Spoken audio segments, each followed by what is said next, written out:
दोस्तों यूं तो दुनिया में एक से बढ़कर एक खाने पीने की चीजें मौजूद हैं, लेकिन एक ऐसी चीज है जिसके बिना तो आधी दुनिया जी ही नहीं सकते, और वो है शराब, दारू या फिर मदिरा। नाम चाहे जो भी हो, लेकिन इसका काम सिर्फ एक ही है, इंसान को एक अलग ही दुनिया में पहुंचा देना। तभी तो इंसान पेट भर के खाना खा ले तो उसे कुछ नहीं होता, लेकिन अगर एक बोतल दारू गटक ली तो सब कुछ सुहाना लगने लगता है। तभी तो दारू पीने वाले लोग बिना खाए रह सकते हैं, लेकिन बिना दारू पिए नहीं रह सकते। और इसीलिए हमने सोचा कि क्यों ना आपको दुनिया की सबसे ज्यादा पसंद की जाने वाली दारू में से एक रॉयल स्टैग के बनने का प्रोसेस बताएं, जिसे देखकर आप भी चक्कर खा जाएंगे। दोस्तों, अगर आप शराब के बारे में थोड़ा बहुत भी जानते हैं तो आपको मालूम होगा कि रॉयल स्टैग विस्की काफी जानी मानी शराब है, जिसे पहली बार भारत में 1995 में मैन्युफैक्चर करना शुरू किया गया था। और आज भी पूरे भारत में केवल 4 ही ऐसी जगह हैं जहां रॉयल स्टैग का मैन्युफैक्चरिंग प्लांट मौजूद है: मुंबई, गुड़गांव, कोलकाता और दमन। आपको बता दें कि रॉयल स्टैग को बनाने के लिए गेहूं, जौ, मक्का का इस्तेमाल किया जाता है। सबसे पहले तो इन सभी अनाजों को खेतों से हार्वेस्ट कर लिया जाता है और फिर इन्हें फैक्ट्रियों में ट्रांसपोर्टेशन के जरिए लाया जाता है, जिसके बाद शुरू होता है विस्की बनाने का पहला चरण। दोस्तों, सबसे पहले तो इन सभी अनाजों को करीब 12 घंटों के लिए पानी में छोड़ दिया जाता है। जब 12 घंटे पूरे हो जाते हैं तो उनमें से सारा पानी ड्रेन कर दिया जाता है, यानी कि निकाल देते हैं, और फिर दोबारा से इन सभी अनाजों को 14 घंटों के लिए साफ पानी में छोड़ दिया जाता है। 14 घंटे पूरे होने के बाद अब बारी आती है इन गीले अनाजों को सुखाने की, जिसके लिए इन अनाजों को निकालकर एक कमरे में कुछ दिनों के लिए सूखने के लिए रख देते हैं, जिसके लिए अनाज को फ्लोर पे कुछ इस तरह से फैला दिया जाता है। दोस्तों, जब एक हफ्ते बाद अनाज सूख जाता है तो उसे मेल्टिंग प्रोसेस के लिए आगे भेजते हैं। अब जो आगे का प्रोसेस होता है उसके लिए धुएं की जरूरत होती है, और इसीलिए एक भट्टी में धुएं वाली आग लगाई जाती है ताकि उसमें से जोरदार धुआं निकलने लगे। अब इस धुएं को अनाज के कंटेनर में भेजा जाता है ताकि अनाज धुएं को सोख ले, और यही वजह है कि विस्की से स्मोकी फ्लेवर आता है। दोस्तों, 2 दिन बीत जाने के बाद अनाज का क्वालिटी चेक किया जाता है और उनके सैंपल लिए जाते हैं, और उसकी अच्छी तरह से जांच होती है कि विस्की बनाने के लिए रेडी है या नहीं। जब सैंपल पास हो जाता है तब आगे का प्रोसेस शुरू किया जाता है।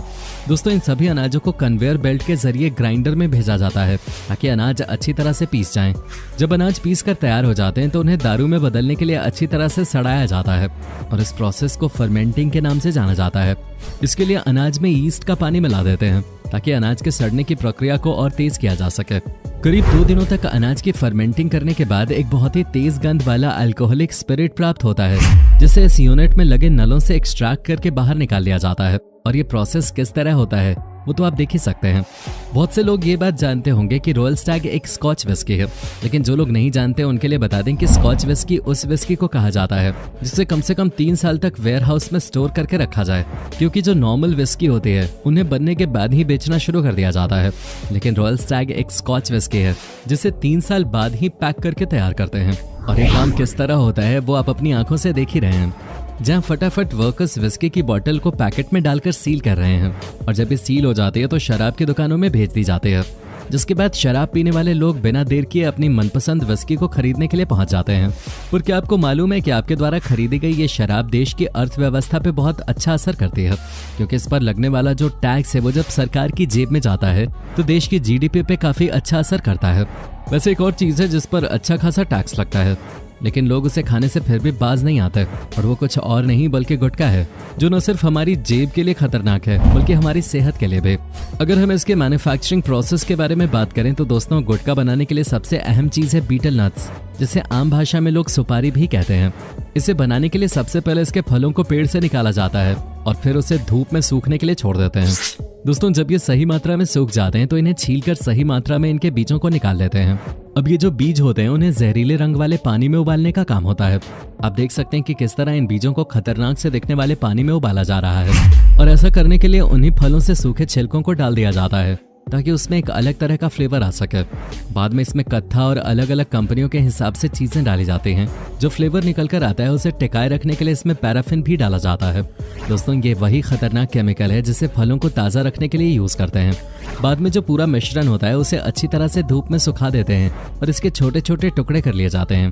जिसके बाद इसमें चूना, कत्था और अलग अलग फ्लेवर्स मिक्स करने का काम होता है। दोस्तों आप मानेंगे नहीं, लेकिन सबसे अंत में इसमें कांच का पाउडर मिलाया जाता है। यही वजह है कि जो कोई गुटखा खाता है उसके मुंह में छोटी छोटी खरोंचे आ जाती हैं। पर सबसे हैरान करने वाली चीज तो यही है कि जो गुटखे का निकोटीन होता है वो जब उन खरोंचों पे लगता है तभी इंसान को नशा होना शुरू होता है। और दोस्तों सुपारी द्वारा खरोंचा गया भाग धीरे धीरे कठोर होना शुरू हो जाता है। यही वजह है कि गुटखा खाने वाले व्यक्ति का मुंह कम खुलने लगता है, क्योंकि मुंह की जो मसल्स होती हैं वो कमजोर हो जाती हैं, जिसके कारण तनाव कम होने लगता है। वैसे हम आपको बता दें कि हर प्रकार के गुटखे और पान मसाले में कांच का पाउडर नहीं मिलाया जाता, पर कुछ गुटखा और पान मसाले ऐसे हैं जिनमें इसका भारी मात्रा में इस्तेमाल होता है, ताकि उनकी जो डिमांड है वो बढ़ने लगे। क्योंकि इंसान को जितना ज्यादा नशा होगा वो उतना ही ज्यादा प्रोडक्ट को यूज करेगा।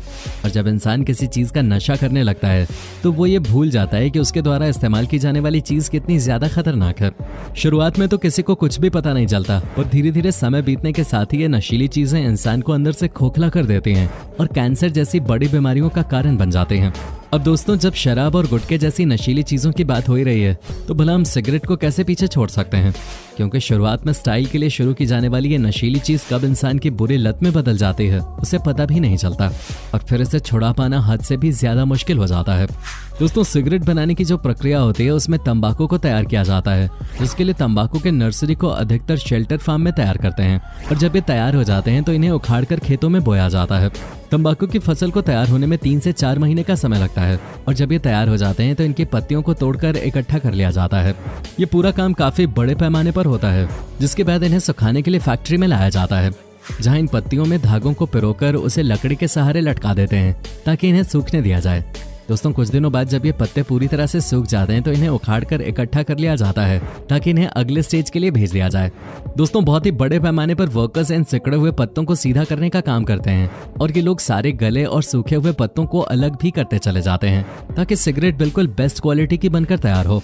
अब दोस्तों जो तंबाकू होता है इसे सिगरेट बनाने वाली फैक्ट्री में भेज दिया जाता है, जहाँ इस तंबाकू को ब्लेंड कर दिया जाता है ताकि तंबाकू की पत्तियों के छोटे छोटे टुकड़े हो सकें, और इन्हीं छोटे टुकड़ों का इंसान तंबाकू के रूप में भी सेवन करता है, और ऐसा करते हुए आपने कई लोगों को देखा भी होगा। अब जो अगला स्टेप है उसमें सिगरेट के फिल्टर को तैयार किया जाता है। सिगरेट के फिल्टर को सेल्यूलोज एसीटेट फाइबर से बनाया जाता है, जिसे मशीन के अंदर डालते हैं ताकि वो रोल हो सके। अब दोस्तों इसके फाइनल स्टेप में सिगरेट बनने के लिए पूरी तरह से तैयार है, जिसमें खास तरह के रोलिंग पेपर का इस्तेमाल होता है। इन पेपर्स के रोल को ये मशीन तैयार करती चली जाती है, जहाँ ये मशीन एक तरफ से सिगरेट में तंबाकू और दूसरी तरफ से फिल्टर टिप को डालती चली जाती है, जिसके बाद कुछ इस तरह सिगरेट बनकर तैयार हो जाते हैं। पर काम यही खत्म नहीं होता, क्योंकि इसके बाद सिगरेट को एक फाइनल इंस्पेक्शन के लिए भेजा जाना होता है।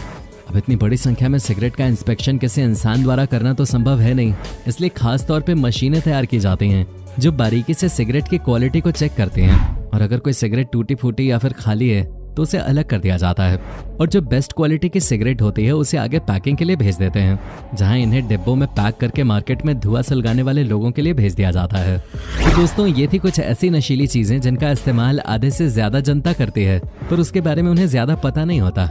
अब आपका इस पर क्या कहना है कमेंट में जरूर बताइएगा, और क्या आपको लगता है कि इसे बैन कर देना चाहिए, ये भी हमें कमेंट में बताना ना भूलें।